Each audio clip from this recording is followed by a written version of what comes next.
Hello guys, അപ്പം ഇന്ന് നമ്മൾ പുതിയൊരു തരത്തിലുള്ള മന്തിയായിട്ട് ഉണ്ടാക്കാൻ പോണത്. രണ്ട് തരത്തിലാണ് ഞാൻ ഉണ്ടാക്കുന്നത്. അപ്പോൾ നമ്മൾ അതിന് വേണ്ടിയിട്ട് മന്തി മസാലയും കുറച്ച് മുളകും പൊടിയും മഞ്ഞൾപ്പൊടിയും ഉപ്പൊക്കെ കൂട്ടിയിട്ട് നമ്മൾ ചിക്കനിൽ മാഗ്നേറ്റ് ചെയ്യാൻ വേണ്ടിയിട്ട് തേച്ച് പിടിപ്പിക്കുകയാണ്.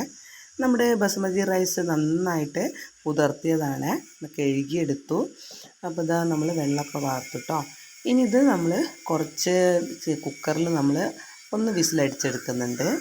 ബാക്കി വരുന്നത് അപ്പം നമ്മളിതിൽ കൊള്ളുന്നത് നമ്മളിതിൽ ഫില്ല് ചെയ്ത് കൊടുക്കുന്നുണ്ട്.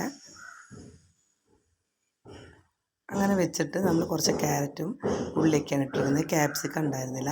ഇനി നമ്മൾ കുറച്ച് ചീഞ്ചട്ടിയിൽ നോൺ സ്റ്റിക്കിൽ ഇങ്ങനെ ഒന്ന് ഫ്രൈ ചെയ്തെടുക്കുന്നുണ്ട് കേട്ടോ. അപ്പോൾ ഫ്രൈ ചെയ്തെടുക്കുക, അധികം വേവിക്കേണ്ട, എന്നാലും ഒന്ന് ഫ്രൈ ചെയ്തെടുക്കണം. അപ്പോൾ ഇതാണ് കേട്ടോ നമ്മൾ ഫ്രൈ ചെയ്തെടുത്തത്. ഇനി നമ്മളിത് കുക്കറിൽ വെച്ചത് നോക്കി നോക്കാം, വെന്ത് ഇട്ടുണ്ട്. അപ്പോൾ ഇത് നമ്മളൊന്ന് തിരിച്ച് മറിച്ച് ഇട്ട് കൊടുക്കുന്നുണ്ട്. അപ്പോൾ ഇത് നമ്മൾ മന്തി ദമ്മ് ചെയ്തതിന് ശേഷമുള്ളതാണ് കേട്ടോ. അപ്പോൾ 2 ചിക്കനും നമ്മളതിൽ ഇൻക്ലൂഡ് ചെയ്തിട്ടുണ്ട്. ഇനി നമുക്കിതിലേക്ക് കുറച്ച് കനലിലേക്ക് കുറച്ച് ഓയിൽ ഒഴിച്ച് കൊടുക്കുന്നുണ്ട്.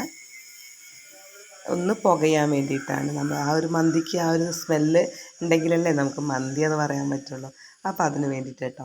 അപ്പോൾ നമ്മുടെ അടിപൊളി ചിക്കൻ മന്തി ഇവിടെ റെഡി ആയിട്ടുണ്ട് കേട്ടോ.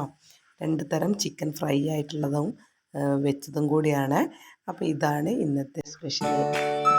എല്ലാവരും ഇതൊന്ന് ട്രൈ ചെയ്തപ്പോൾ നമുക്കൊരു വെറൈറ്റി തന്നെയാണ്. അപ്പം വീഡിയോ ഇഷ്ടപ്പെട്ട എല്ലാവരും ലൈക്ക് ചെയ്യാനും ഷെയർ ചെയ്യാനും മറക്കരുത്. അടുത്തൊരു വീഡിയോ കാണുന്നത് tata bye, see you, take care.